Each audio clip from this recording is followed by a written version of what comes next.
Jering menang 52.000 like, mak 3.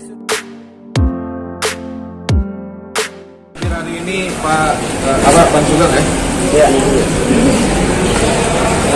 Tim pembela ya, saya mau katakan tuntutan jaksa ini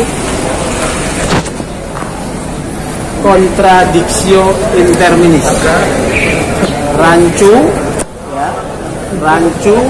di dalam penerapan ketentuan pasal 186 dan pasal 187 KUHP ya. Dari uraian jaksa tadi terlihat ini, Jering itu diadili ya, dinyatakan bersalah karena satu kekuatan fakta yang diungkap, yaitu yang namanya keterangan ahli bahasa Wahyu Aji Wibowo ya. Perhatikan ini ya, Wahyu Aji Wibowo. Saya katakan tadi kontradiksi interminis ya, karena pertama, dari awal jaksa menyertakan juga bukti surat, yaitu berita acara pemeriksaan ya, BAP. Apa yang dimaksud ternyata adalah BAP dari ahli bahasa Wahyu Aji Wibowo, semuanya dikutip. Saya mau katakan berdasarkan fakta persidangan, Wahyu ahli Wibowo itu adalah ahli bahasa yang tidak ahli. Kita sudah bedah ya, satu faktanya.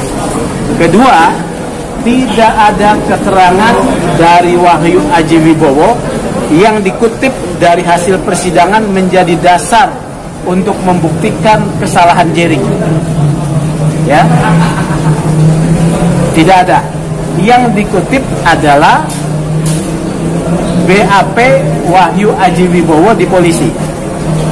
Pasal 186 KUHP menyatakan keterangan ahli adalah apa yang disampaikan di persidangan ya, tidak ada yang dikutip.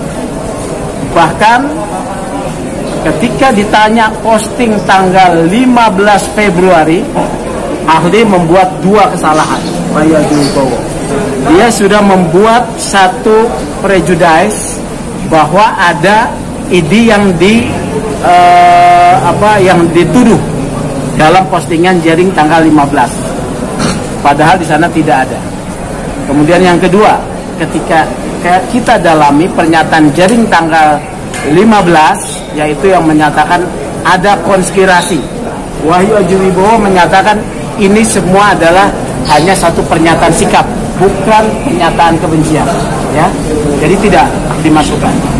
Terus jaksa juga memasukkan, mengutip semua BAP Wahyu Aji Wibowo di dalam surat tuntutannya, padahal nah ini kontradiksi interminisnya. Keterangan ahli yang dibuat di dalam BAP bukan termasuk adalah bukti surat pasal 187. Bukti surat itu adalah berita acara pemeriksaan tentang fakta peristiwa yang dialami pertama, ya, itu boleh sebagai bukti surat. Yang kedua adalah akta-akta yang dibuat oleh pejabat umum berdasarkan ketentuan undang-undang, akta notaris ya, kemudian sertifikat, ini pasal 187. Ketiga, yaitu surat keterangan dari ahli. Nah ini lihat nih ya, surat keterangan dari ahli ini bukan BAP, tetapi adalah contohnya visum et repertum ya. Jadi ini kontradiksi interminis.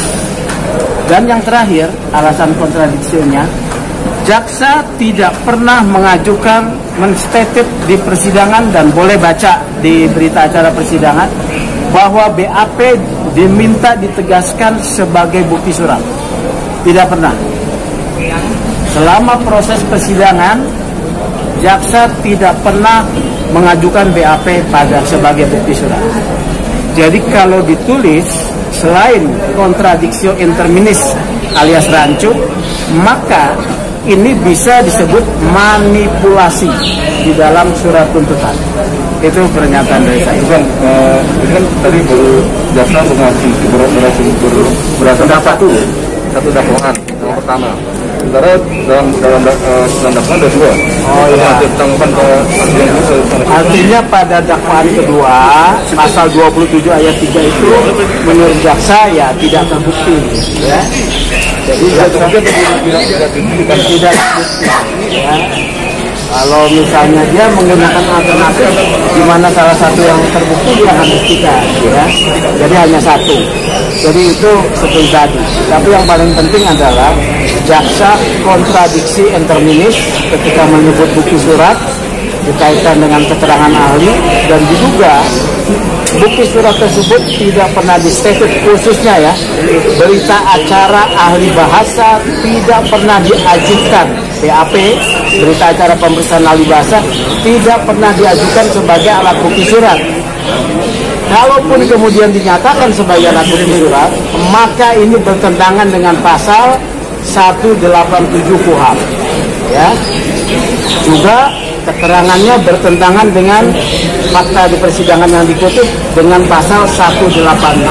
Karena pasal 186 keterangan ahli harus disampaikan yang di depan sidang.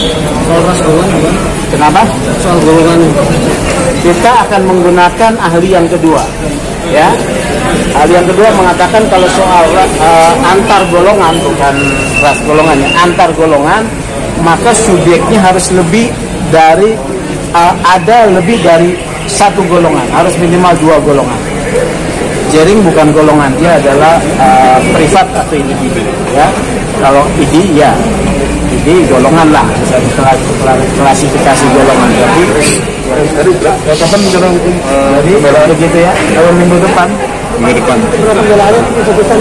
Ya tadi saya katakan kontradiksi interminis. Jadi saya minta pembuktian jaksa harus ditolak oleh hakim. Ya, gitu ya. Terkait dengan tuntutan yang sampai 3 tahun itu masuk gede banget. Saya rasa itu ya untuk apa ujaran kebencian ini hanya mau menunjukkan ya ini adalah analisis saja. Banyak kepentingan yang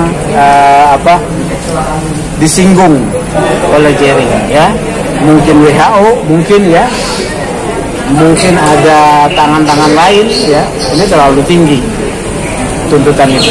Artinya hal yang selama ini disuarakan oleh Jering sendiri berdampak di sini, kelihatan di sini. Bandingkan saja, tadi dikutip oleh jaksa, 52.000 like, hanya 3 orang dokter menyatakan tidak suka, ya. Kalau kita menggunakan namanya metodologi survei, Jering menang, 52.000 like, 3 suara dokter di persidangan yang menyatakan tidak suka. Ini kita buka fakta ya, karena dikutip oleh jaksa. Jadi dari sisi ilmu statistik, sebetulnya apa yang disuarakan Jering adalah faktual dan benar.